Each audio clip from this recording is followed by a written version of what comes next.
Chers bien-aimés dans le Seigneur, Shalom. Je bénis l'Éternel pour la grâce qu'il nous a accordée de nous retrouver encore une fois de plus à travers cette vidéo pour que nous puissions parler de la part du Seigneur. Comme la Bible déclare que c'est poussé par le Saint-Esprit que les hommes ont parlé de la part de Dieu. Eh bien, nous avons un message que nous voulons communiquer au peuple du Seigneur. Mais avant cela, je vous inviterai dans la prière. S'il te plaît, là où tu es, mon frère, ma soeur, tu fermes tes yeux pour que nous puissions prier. Éternel Dieu, le Tout-Puissant, le Créateur de toutes choses, l'incomparable, l'insondable, l'incommensurable, l'inégalable Dieu, nous sommes pleinement reconnaissants pour cette opportunité combien merveilleuse que tu nous accordes de nous présenter devant ta présence dans ce lieu pour parler de ta part. Édifie-nous par ta parole, conduis-nous et dirige-nous, que cette parole puisse transformer une vie et que ça puisse produire des effets positifs dans la vie de tout et chacun.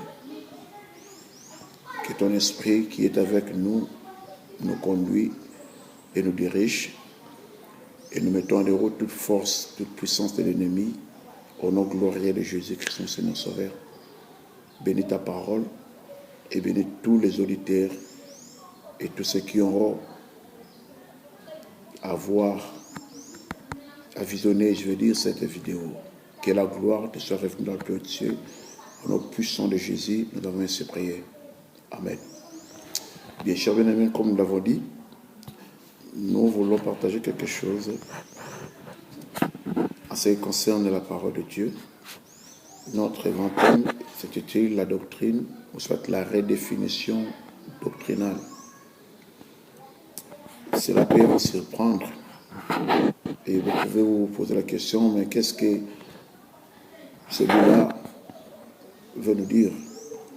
Il veut redéfinir la doctrine. Non, ça, ce n'est pas notre intention, mais nous voulons seulement faire comprendre aux gens que nous avons une doctrine. Nous qui sommes chrétiens, nous qui avons cru au Seigneur Jésus-Christ comme notre Seigneur Sauveur, nous qui l'avons reçu, nous qui sommes sauvés par le précieux sang qu'il a versé sur la croix de Golgotha, nous avons une doctrine.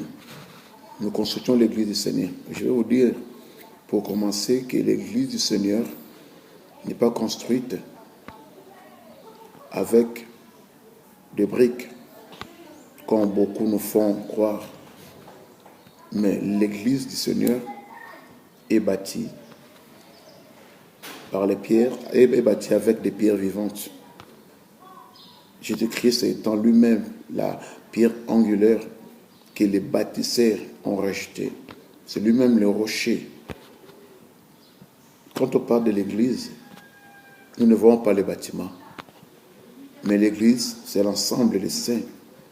Ceux qui sont sauvés, ceux qui sont régénérés par le Saint-Esprit, ceux qui ont reçu Christ dans leur vie comme leur Seigneur et Sauveur et qui marchent dans la crainte de celui qui a créé les cieux et la terre. C'est ça l'église. C'est pour cela que Christ dira que là où 2 ou 3 se réunissent à mon nom, je suis au milieu d'eux. C'est ça l'église. Christ est dans son église. Nous voulons parler de la redéfinition doctrinale. Nous ne sommes pas venus ici pour redéfinir, ou soit pour donner une nouvelle définition à la doctrine. Cette doctrine que nous sommes en train de parler, ce n'est pas une doctrine des démons, ce n'est pas une doctrine des hommes, mais c'est la doctrine chrétienne, la doctrine de Christ, la doctrine apostolique que Jésus-Christ a donnée à ses disciples dans le livre de Matthieu chapitre 28, versets 19 à 20, là où Christ dit qu'allez partout dans le monde, faites de toutes les nations les disciples. Et il a ajouté, il a dit, enseignez-leur à observer tout ce que je vous ai prescrit. Nous lisons, nous ouvrons nos Bibles pour lire ce passage, Matthieu chapitre 28, Matthieu 28, versets 19 à 20, nous lisons, au nom de Jésus-Christ, allez, faites de toutes les nations des disciples, les baptisant au nom du Père, du Fils et du Saint-Esprit. Verset 20, et enseignez-leur à observer tout ce que je vous ai prescrit. Et voici, je suis avec vous tous les jours jusqu'à la fin du monde. Les disciples ont reçu la mission, ce que nous appelons la grande commission, d'aller partout, de faire toutes les nations de la terre les disciples. Les disciples de qui? Non pas leurs propres disciples, mais les disciples du Seigneur Jésus-Christ. Les disciples de celui qui les a envoyés à la mission. La vision, c'est Christ qui a la vision. Ce ne sont pas les disciples. Qui sont les disciples? Les disciples sont ceux qui apprennent auprès des maîtres. Ils apprennent quoi? Les enseignements que leur donne leur maître. Et eux, à leur tour, ils vont prendre ces enseignements, ils ne peuvent pas les garder pour eux-mêmes.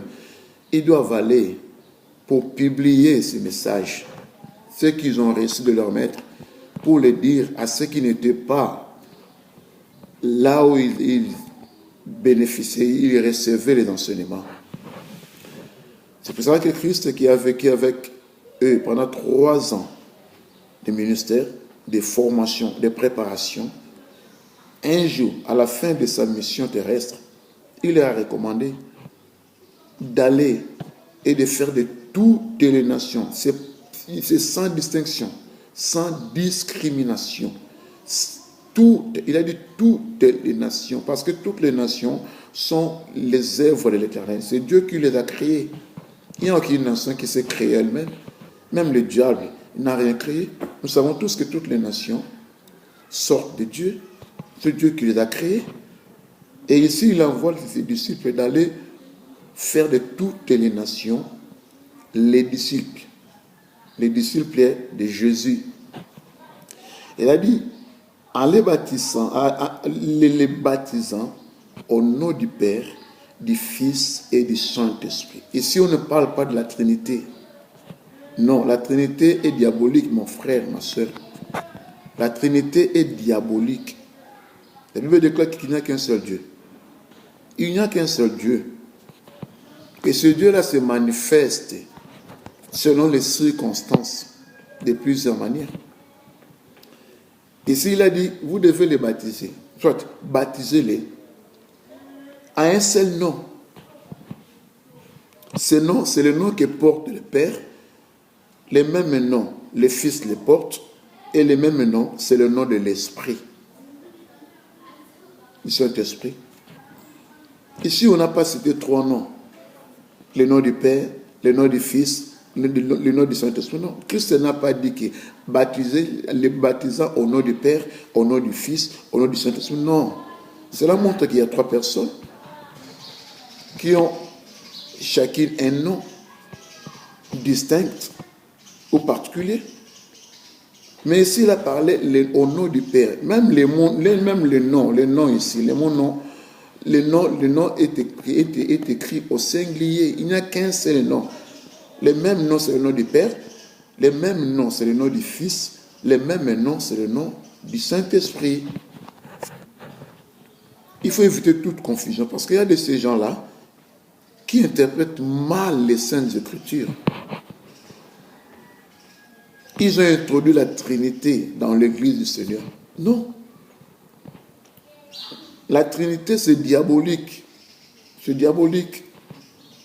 Dieu ne connaît pas la Trinité parce qu'il n'y a qu'un seul Dieu. Mais si nous prenons le livre d'Apocalypse, quand l'ange parlait à Jean,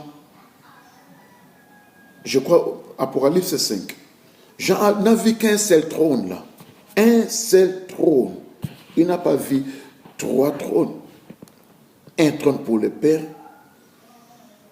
un trône pour le Fils et un autre pour le Saint-Esprit. Non. Il n'y a qu'un seul trône là au ciel, le trône blanc, il n'y a qu'un seul. Donc, nous voulons dire, nous ne sommes pas ici pour redéfinir, pour donner une nouvelle définition à la doctrine. Mais nous voulons seulement rappeler la mission que Christ a donnée aux disciples, qu'il a vécu avec pendant 3 années. Il leur a donné une mission. Et aujourd'hui, beaucoup sont à la contre de la mission que Christ a assignée, a donnée aux disciples, à ses disciples. Nous voulons redéfinir la doctrine. Ça veut dire quoi? Retourner à l'originalité des paroles de Christ, à l'originalité de la doctrine de Christ. Comment Christ a défini sa doctrine. Redéfinir veut dire seulement définir de nouveau. Non pas pour tirer un iota, non pas pour ajouter quelque chose, mais nous voulons seulement reprendre la définition que Christ a donnée aux disciples, à ses disciples, à ce qui concerne sa doctrine. Mais c'est bien précis ici, qu'est-ce qu'il a dit? Au verset 20, il dit, et enseigne-leur à observer. Les disciples avaient la mission d'enseigner toutes les nations qu'ils ont reçu la mission d'en faire les disciples du Seigneur. Ils ont la mission de les enseigner. Enseigner quoi? À observer. À observer quoi? Non, ils ne peuvent pas observer les notions que les gens apprennent dans une école théologique. Non. Les disciples n'avaient pas reçu la mission d'enseigner aux autres, à toutes les nations, les leçons qu'ils ont apprises dans les écoles philosophiques. Non. Ils n'avaient pas à apporter les messages du Seigneur, ou soit à enseigner à toutes les nations les notions de leur tradition d'homme. Non. Mais la Bible est précise. Il dit que et enseigne-leur à observer tout ce que je vous ai prescrit. Qui a prescrit? C'est le Seigneur Jésus-Christ. Un vrai disciple doit être soumis à son maître et aux enseignements de son maître. Les disciples doivent véhiculer les enseignements reçus au pied de son maître. Si réellement nous, serviteurs de Dieu, nous enfants de Dieu, nous sommes les disciples de Jésus-Christ, nous devons, bien-aimés, enseigner aux autres les enseignements que nous avons reçus au pied du Maître qui est Jésus-Christ. Mais remarquons, dans nos assemblées aujourd'hui, il y a des choses qui se disent dans l'Église, des prédications, des enseignements qui se donnent dans l'Église aujourd'hui, n'ont même pas l'originalité des enseignements de Christ Jésus. Ne sont même pas conformes à ce que le Christ nous a prescrit. Christ a donné des prescriptions, des enseignements à ses disciples. Et ce dernier doivent enseigner ce qu'ils ont appris, ce qu'ils ont entendu auprès de leur maître, qui est le Christ Jésus. Non, on comprend, si quelqu'un parle d'autre chose, son message n'est pas christocentrique. Il parle des choses de sa tradition. Il parle des choses de sa philosophie. Il parle des choses qu'il a reçues dans une école théologique, je ne sais pas moi où. Il parle des choses qui ne conforment pas aux enseignements de Christ et Jésus-Christ. Nous devons comprendre facilement qu'il n'a pas la vie de Christ en lui. Parce que tous les apôtres ont parlé de Christ. Ils ont parlé de Jésus. Tous les apôtres qui sont sortis de Jésus ont parlé de Christ dans leur ministère. Et le Saint-Esprit est avec eux. Ils se manifestaient dans leurs œuvres, dans tout ce qu'ils faisaient. C'est pour ça que leur ministère était puissant en parole et en œuvre. Parce qu'ils obéissaient à la mission qui leur a été assignée. Ils obéissaient aux paroles du Seigneur Jésus-Christ. Ils obéissaient aux prescriptions qui leur ont été données par le Seigneur lui-même. Parler de la redéfinition doctrinale, je répète, nous ne sommes pas venus ici pour donner une nouvelle doctrine. Non. Nous ne sommes pas venus ici pour corriger la doctrine christologique. Non. Nous ne sommes pas ici pour corriger la doctrine apostolique. Non. Mais nous sommes ici, dans ces enseignements, pour revenir à ce que Christ a dit, à ce que Christ a recommandé à ses disciples que nous sommes aujourd'hui.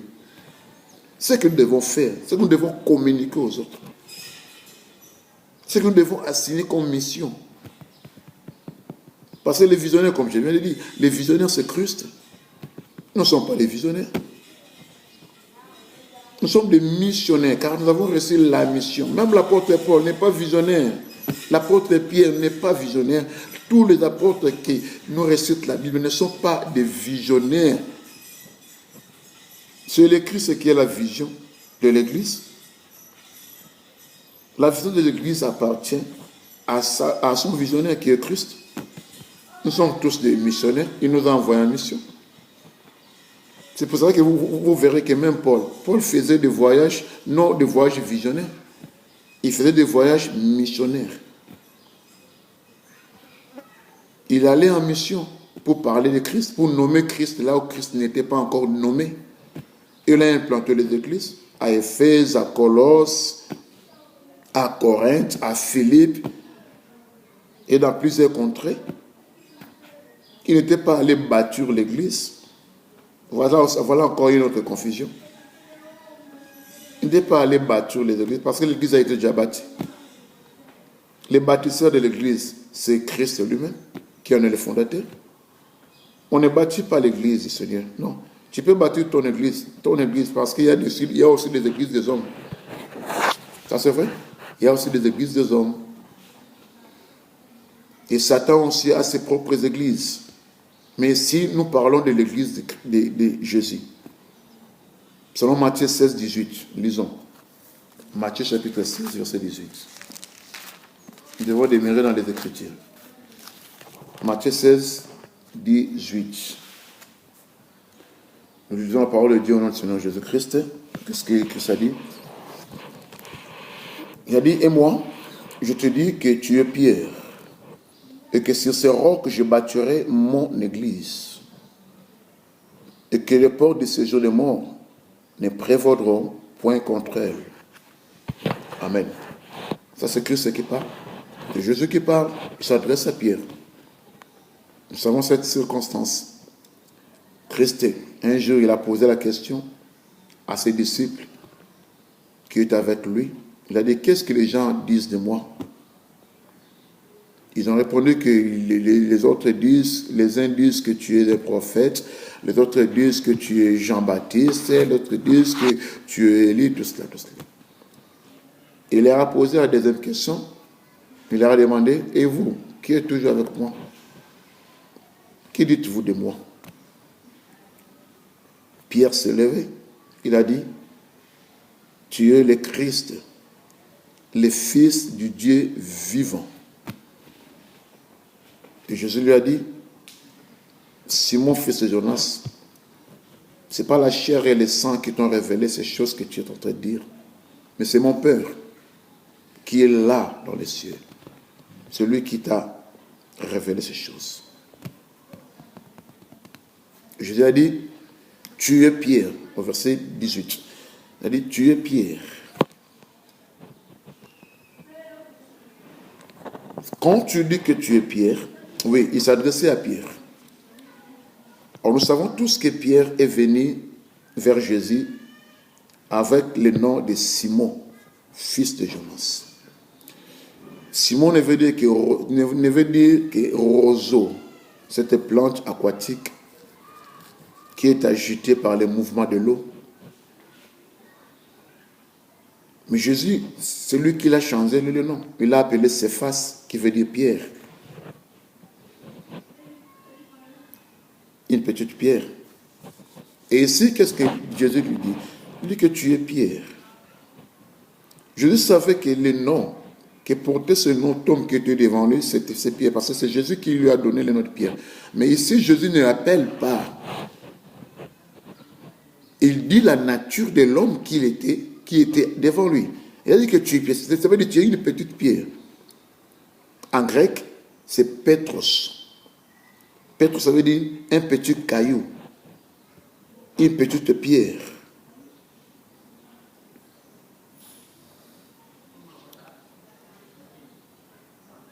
C'est en grec.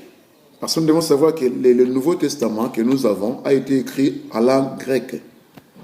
Tandis que l'Ancien Testament a été écrit, je veux dire, en deux langues. En hébreu et en araméen, et une partie en araméen. Mais le Nouveau Testament que nous avons aujourd'hui, ça a été écrit en langue grecque. Tu es Pierre. En grec, ça veut dire tu es Petros, un petit caillou, une petite pierre. Et Christ ne s'est pas arrêté là. Il a ajouté, il a dit, et sur cette pierre, je vais faire allusion à deux sortes de pierres. Les premières pierres, c'est un petit caillou. En grec, c'est Petros. Une petite pierre. Mais les deuxième pierre, les secondes pierres, c'est-à-dire que et sur cette pierre, en grec, c'est Petra, qui veut dire le rocher. Une grande pierre, le rocher, les rocs. Je bâtirai mon église. Christ Jésus a bâti son église. Non pas sur un petit caillou que tout le monde a la capacité d'ébranler. Non. Mais Christ Jésus a bâti son église sur les rochers, les rocs, qui est lui-même. C'est lui qui est le rocher. Il est le rocher des âges. Souvenez-vous, Christ est le rocher des âges. Il a bâti son église non pas sur Pierre, la personne, non pas sur la nature qu'avait Pierre, les petits cailloux, mais il a bâti son église sur lui-même Jésus, qui est les rocs, les rochers des âges. Souvenez-vous dans le désert, quand les peuples d'Israël étaient assoiffés, ils voulaient boire de l'eau, se désaltérer. Dieu a dit à Moïse que du rocher jaillira de l'eau.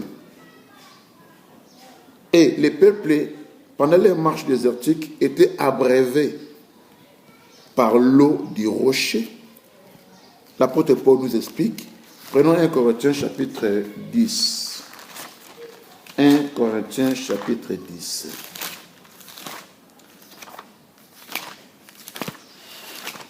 Première épître de Paul aux Corinthiens, chapitre 10. Chapitre 10. Ok. Nous prenons les versets, nous lisons du premier verset jusqu'au verset 4. 1 Corinthiens chapitre 10, 1 à 4. Frères, je ne veux pas que vous ignorez que nos pères ont tous été sous la nuée, qu'ils ont tous passé au travers de la mer, qu'ils ont tous été baptisés en Moïse dans la nuée et dans la mer, qu'ils ont tous mangé les mêmes aliments spirituels et qu'ils ont tous bu le même breuvage spirituel, car ils buvaient à un rocher spirituel qui les suivait. Et ce rocher était Christ. Ça, c'est Paul qui le dit. C'est pas moi. J'ai confirmé seulement que le Christ, celui qui est le rocher sur lequel son église a été bâtie. Le bâtisseur de l'église, ce n'est pas un homme. Ce n'est pas le diable. Ce n'est pas un occultiste, un franc-maçon, un kabbaliste, je ne sais pas moi. Mais le bâtisseur de l'église, c'est Yehoshua HaMashiach. C'est lui qui est le rocher qui suivait Israël pendant leur marche désertique. Il est le rocher spirituel de lequel sortait de l'eau pour abreuver son peuple dans le désert. Non, ne confondons pas les choses. Il y a des mauvaises interprétations sur la problématique de l'Église. L'Église appartient à Jésus. Nous voulons faire connaître à tous ceux qui nous assistent, à tous ceux qui nous auditionnent, nous visionnent, que nous ne sommes pas venus pour donner une nouvelle définition de la doctrine. Non. La doctrine de Christ a été déjà définie. Ce Christ qu'il a fait. Nous sommes ici seulement pour rappeler aux gens que nous ne sommes plus dans l'originalité, dans la conformité de la doctrine que Christ a donnée, a établie. Nous nous sommes écartés aujourd'hui. Nous devons revenir à la parole, revenir à l'authenticité de la parole, revenir à l'originalité de la parole que Christ a dit.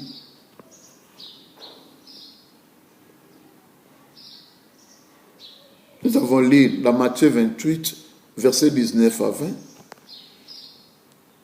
précisément au verset 21. Il a dit, enseignez-leur tout à observer tout ce que je vous ai prescrit. Nous devons marcher selon les enseignements de Christ et Jésus. Tout enseignement qui n'est pas conforme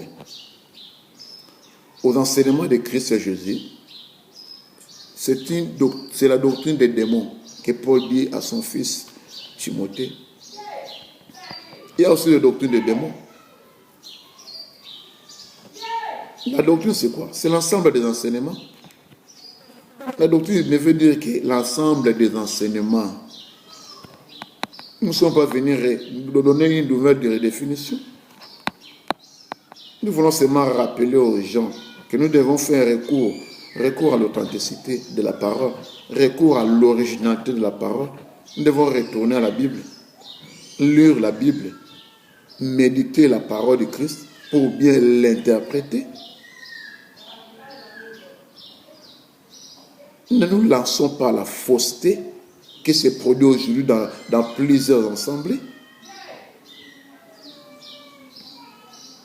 Il y a des choses bizarres qui se passent dans les églises, des bêtises. Il y a des serviteurs de Dieu qui se lèvent. Ils se pavanent être les plus grands de tous les autres.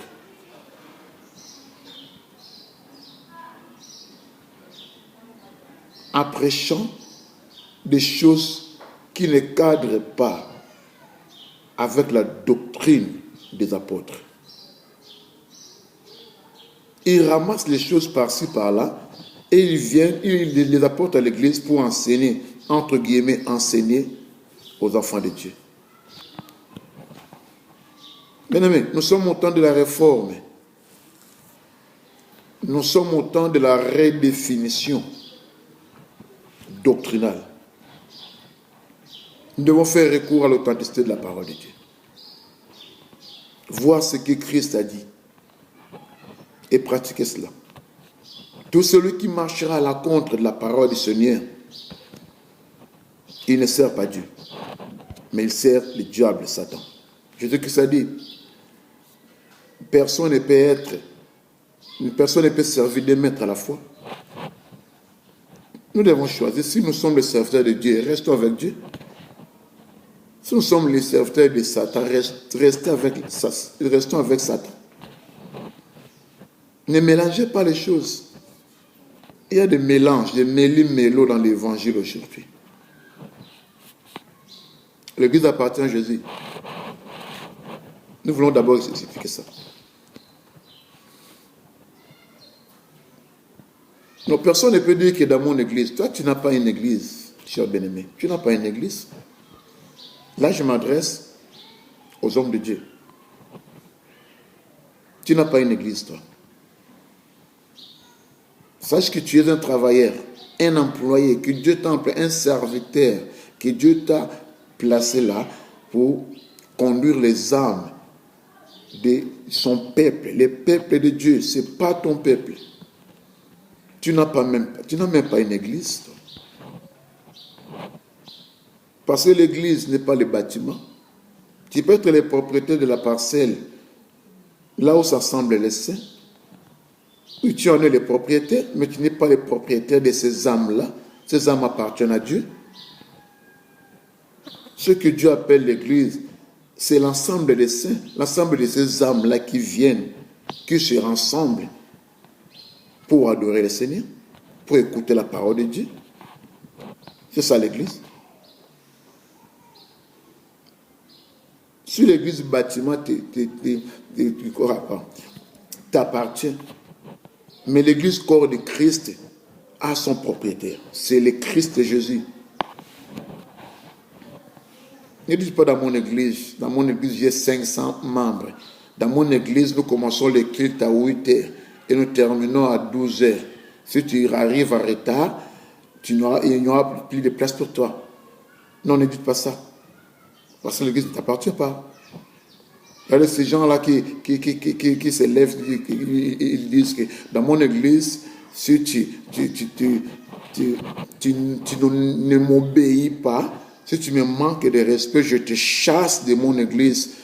Toi, chasser une âme du Seigneur dans l'église de Jésus, mais qui t'a donné cette autorité-là? Qui t'a donné cet ordre-là de chasser quelqu'un dans l'église de Jésus?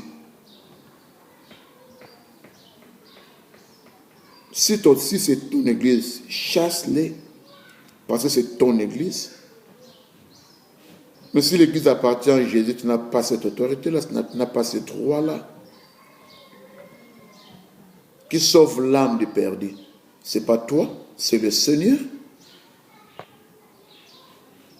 Le Seigneur a appelé les âmes, il a appelé des gens pour venir se réunir quelque part, et toi tu viens te lever pour les chasser. Non, nous devons changer.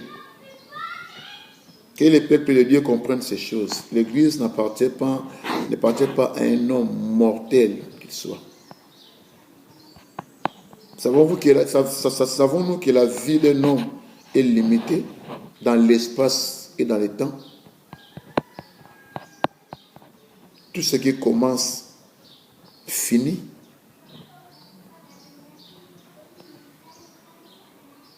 Cet homme-là qui dirige l'église ou l'assemblée là où tu fais partie est un homme. Il a ses insuffisances, il a ses faiblesses, il n'est pas Dieu.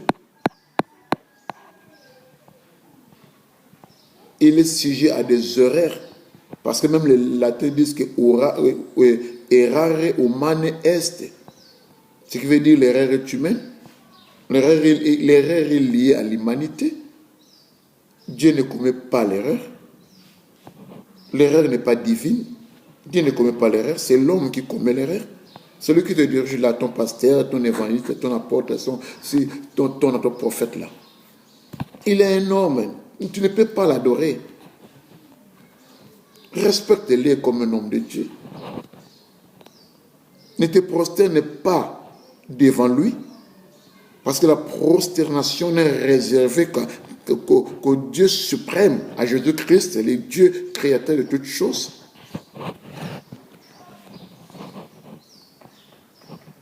Mais Paul dit qu'au nom de Jésus, tout genou fléchisse. Dans les cieux, sur la terre, sous la terre, et que toute langue confesse que Jésus-Christ est Seigneur.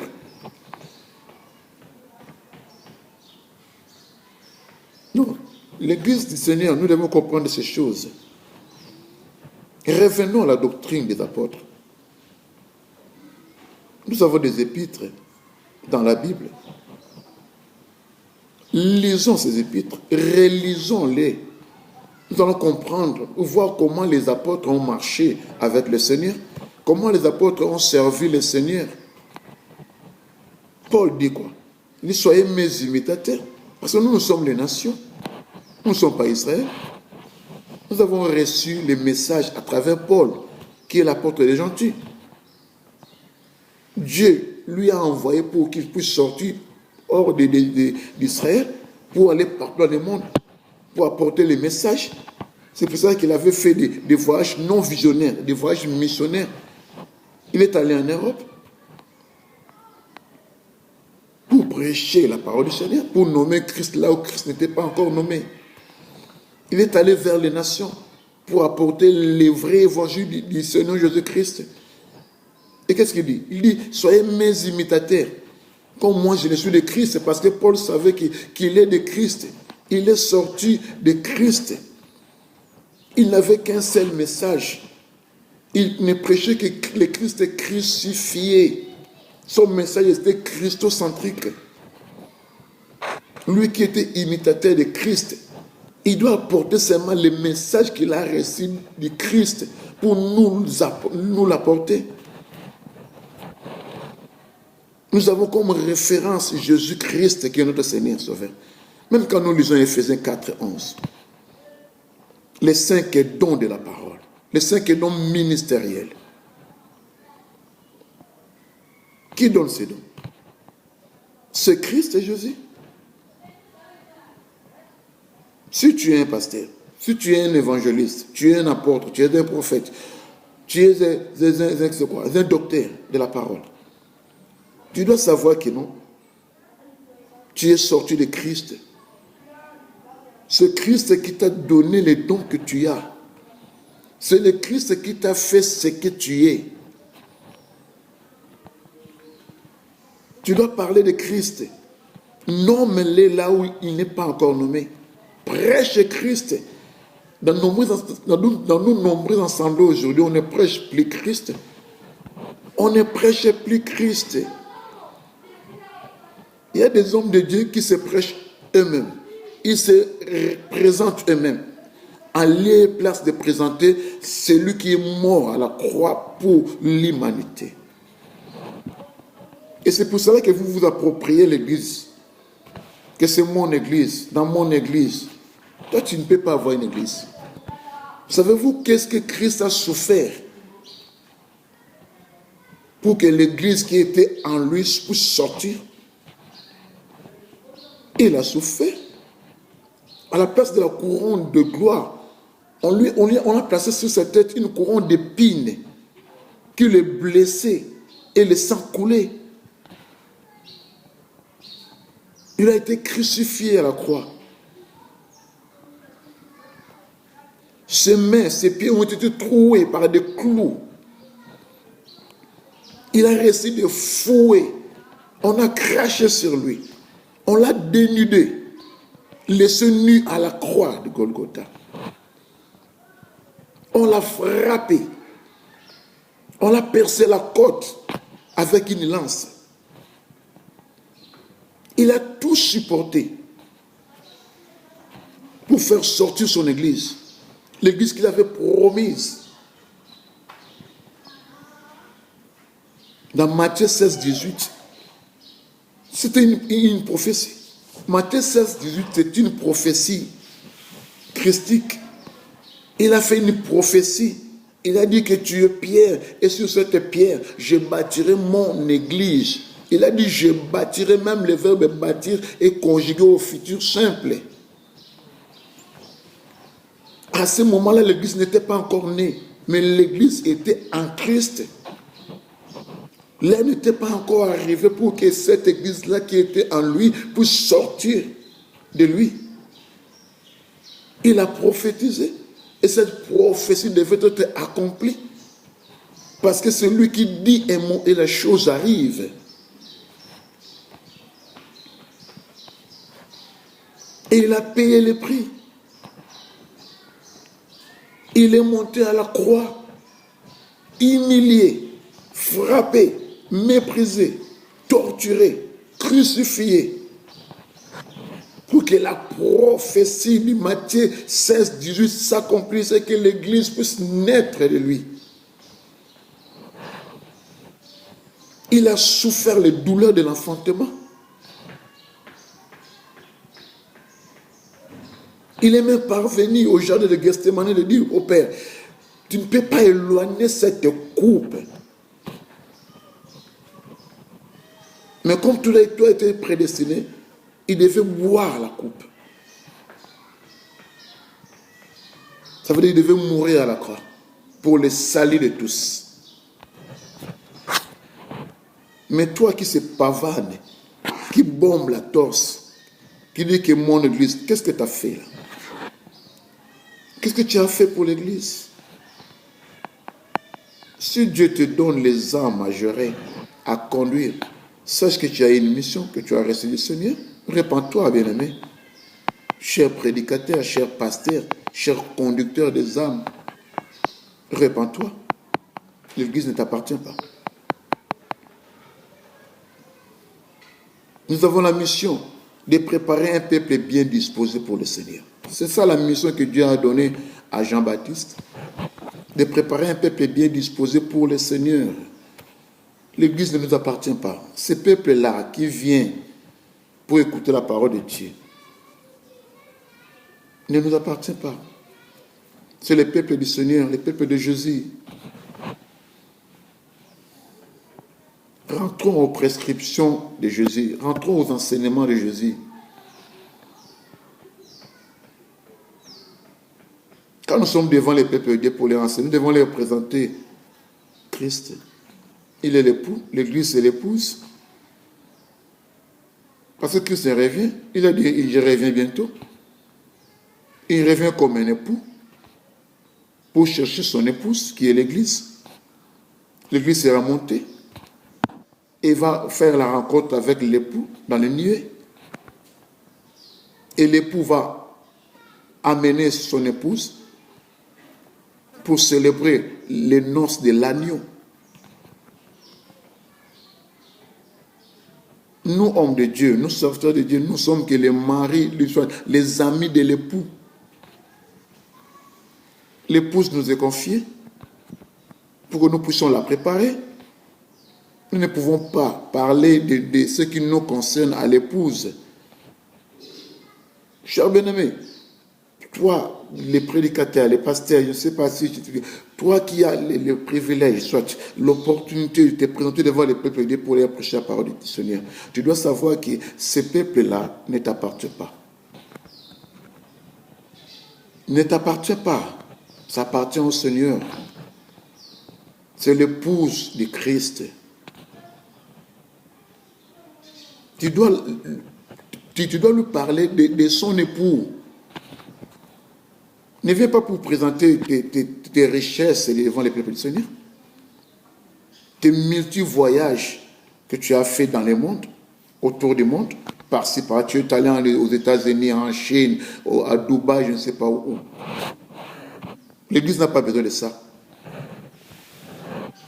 Ne nous présente pas tes habits, ta garde-robe. Nous n'avons pas besoin de ça.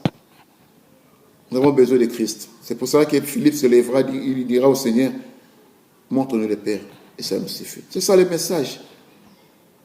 Nous sommes appelés à montrer au peuple du Seigneur le Père. Ils doivent connaître Christ. Quand nous leur aurons à présenter, quand ils posent la question de leur montrer le Père, le Fils est là. Or, le Père qui est Christ, le Père qui est Dieu, je veux dire, quand tu l'es venu sur la terre, quand tu l'as prêché, comme Jean chapitre 1, verset 14 dit, la parole qui s'est faite chair, il est venu vivre parmi nous. Il a porté le nom de Jésus. En Colossiens chapitre 1, Paul nous dit quoi? Que Christ, il est l'image visible du Dieu invisible. Il est l'image visible du Dieu invisible.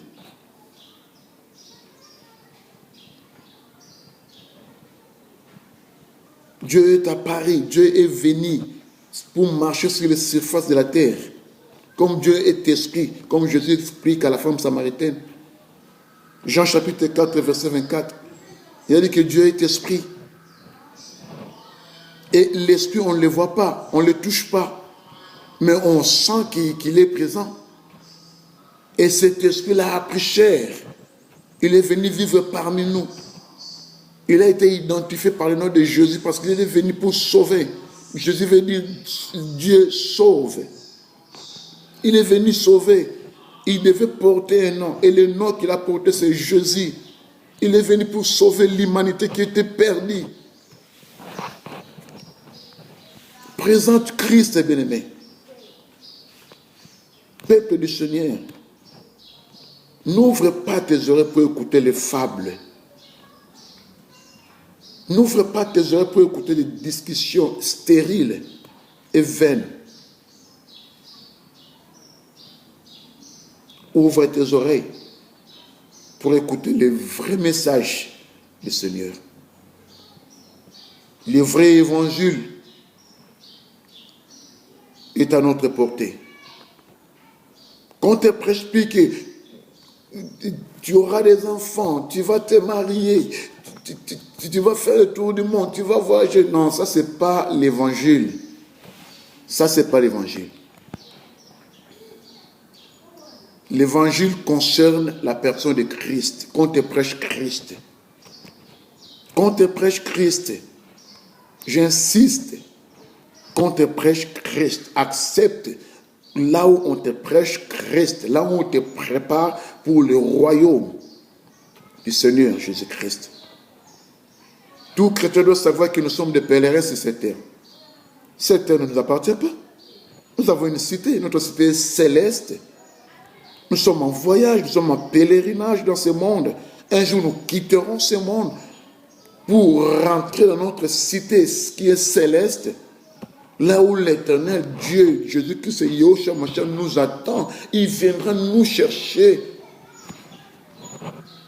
Ne t'affectionne pas aux choses de ce monde. Affectionne-toi aux choses d'en haut.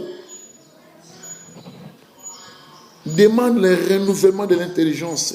Comprends les choses de Dieu, bien-aimé. Même Dieu le dit par le prophète Osée.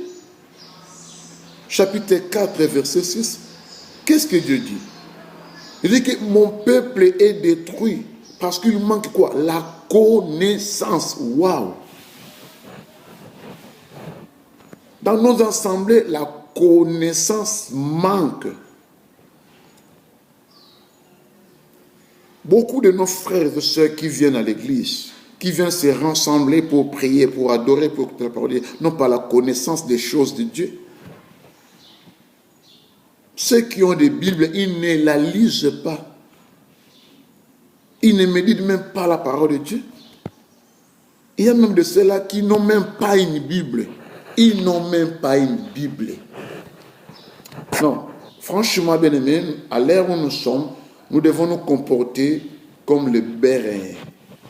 Parce qu'il y a des fausses doctrines qui se sont introduites dans l'Église. Des fausses doctrines.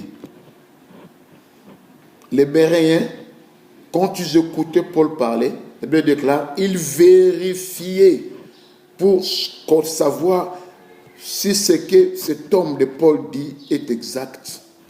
Mais aujourd'hui, ce n'est pas le cas dans nos églises, ce n'est pas le cas. Nous acceptons tout ce que les pasteurs crachent, tout ce que les pasteurs sont en train de prêcher, de dire, nous l'acceptons. Mais nous devons se vérifier. Est-ce qu'il est dans les vrais ou dans les faux? Est-ce que ce qu'il prêche là, c'est le vrai évangile?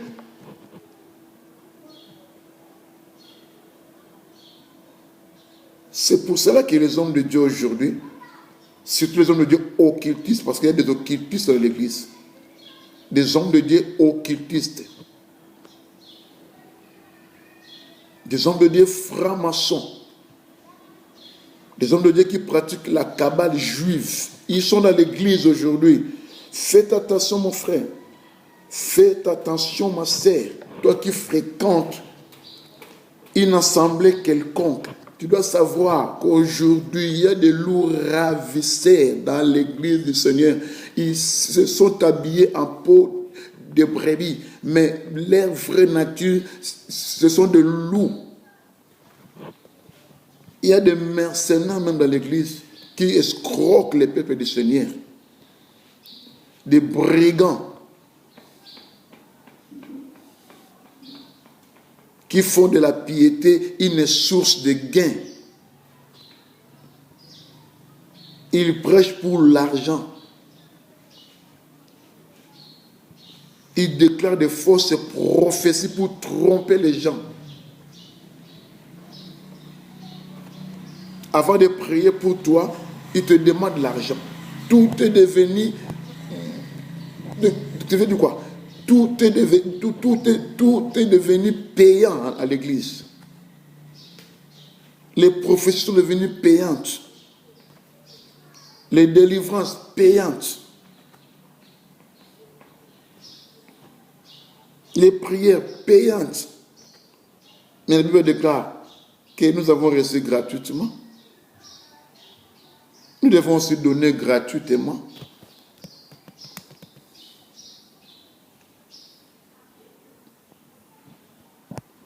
Dans beaucoup d'assemblées aujourd'hui, il y a du commerce qui s'y font. On a commencé à commercialiser la parole du Seigneur. Il y a la commercialisation des dons du Seigneur dans les églises. C'est pour cela que Jésus-Christ a pris les fouets. Et laisse-moi t'apprendre, à ce moment-ci, le Seigneur a un fouet à la main. Il frappe, il fouette ceux qui vendent dans les temples. Les marchands du temple. New look. Ils remplissent l'église aujourd'hui.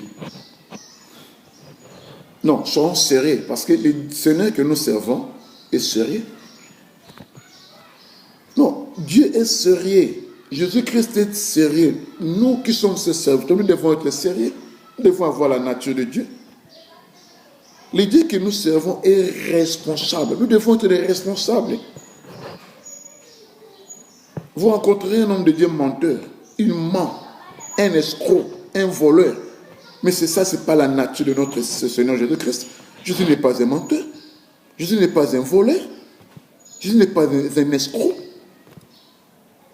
Jean 8, 44. Jésus dit quoi?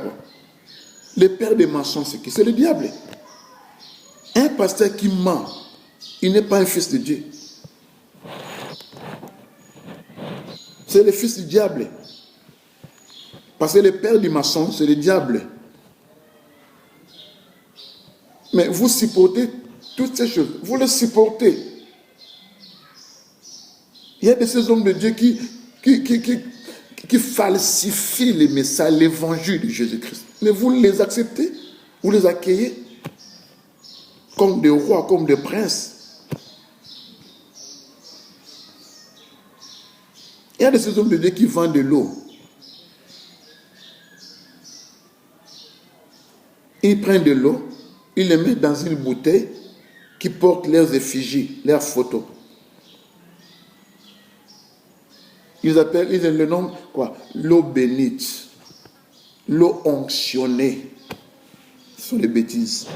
Des bêtises. Non, il faut que le fouet circule. C'est pour ça que nous sommes venus pour ramener les gens à l'original de la parole.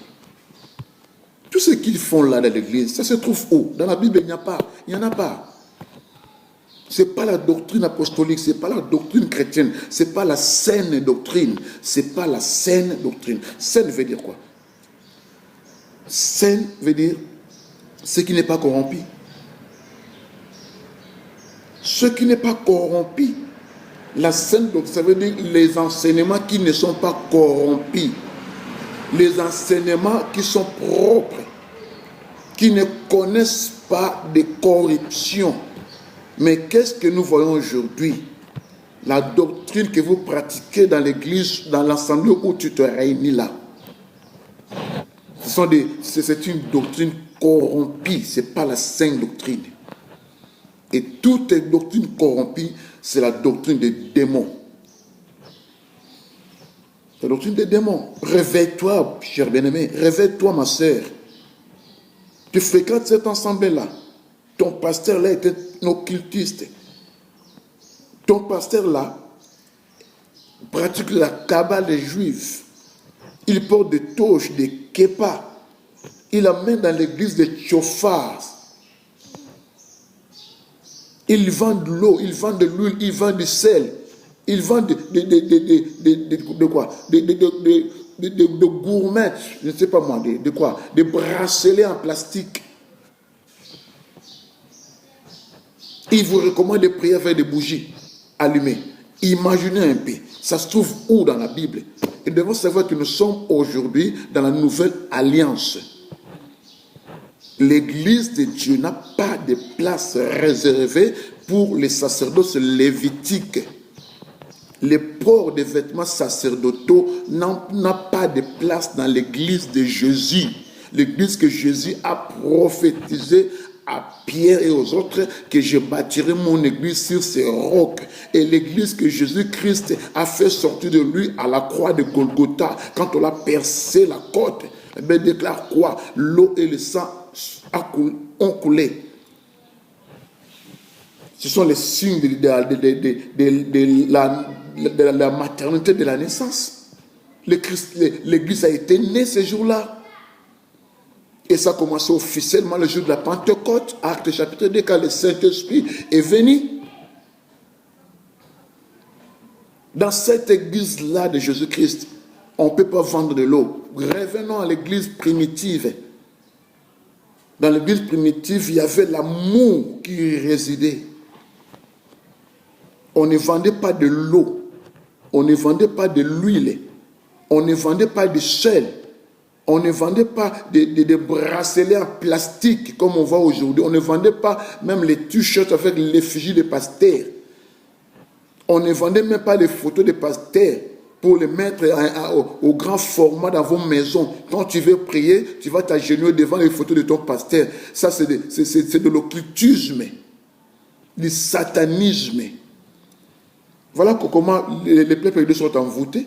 Ils vous envoûtent avec ça. Vous êtes envoûtés.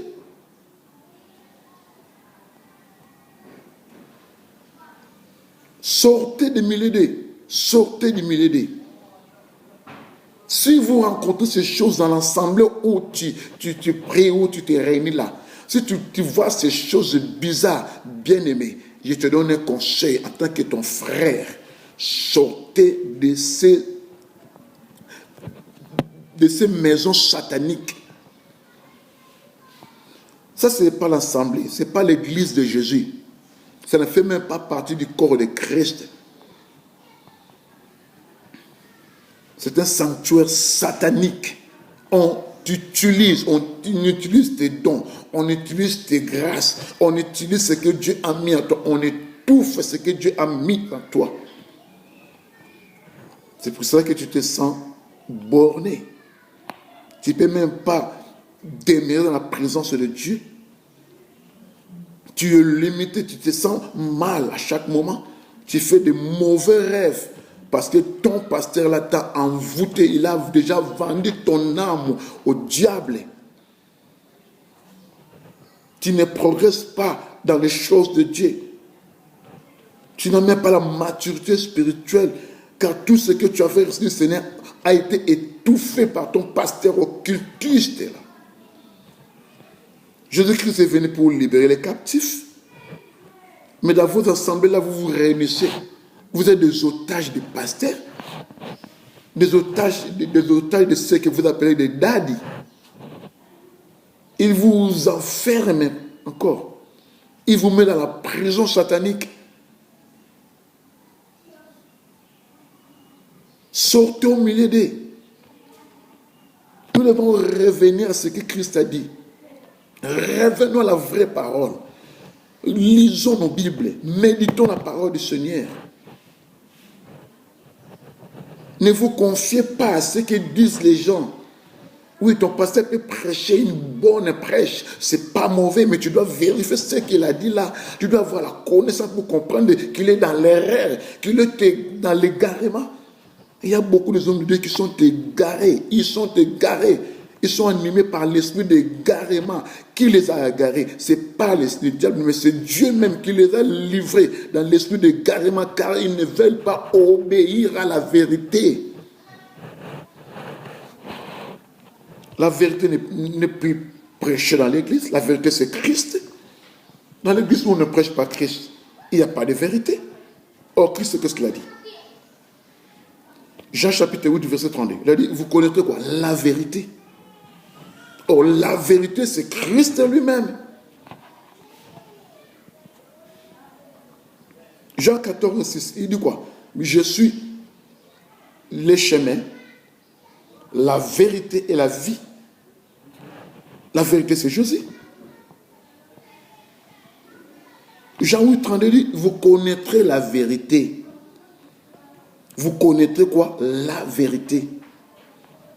Et la vérité vous affranchira. On affranchit qui? On affranchit que les captifs. On affranchit quelqu'un qui est enchaîné, qui est emprisonné. Tu es emprisonné, tu es enchaîné par ton pasteur. Il t'a envoûté, il t'a ensorcelé. Tu dois connaître la vérité qui est Jésus afin d'être libéré de cette captivité.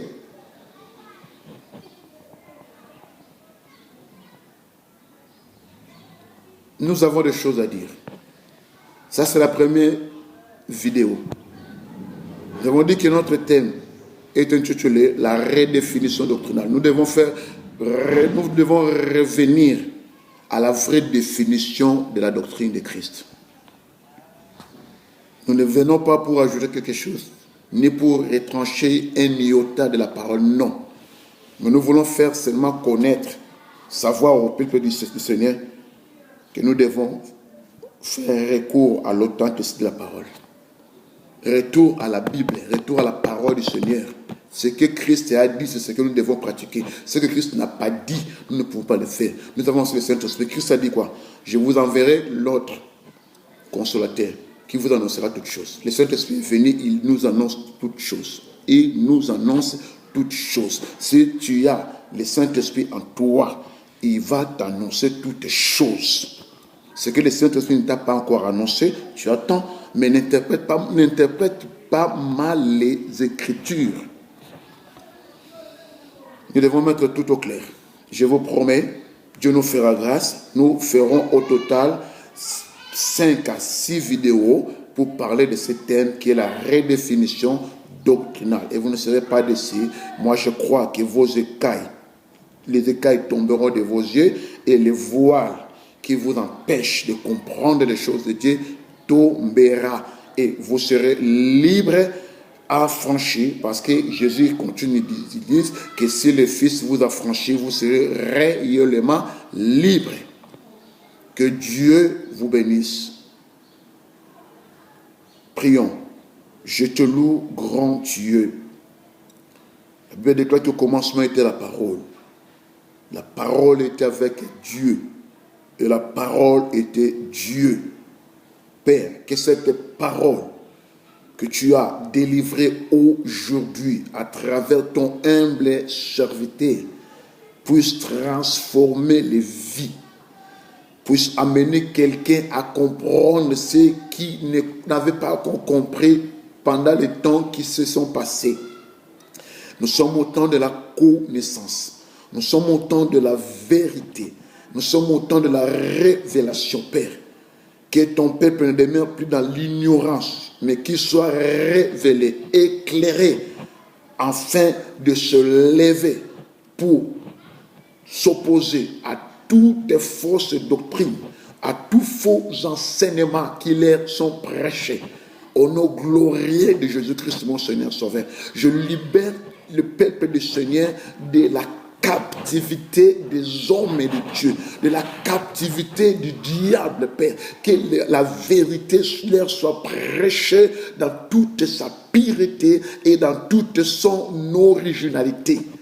Que la gloire soit rendue à Jésus, au nom puissant de Jésus, mon Seigneur et Sauveur.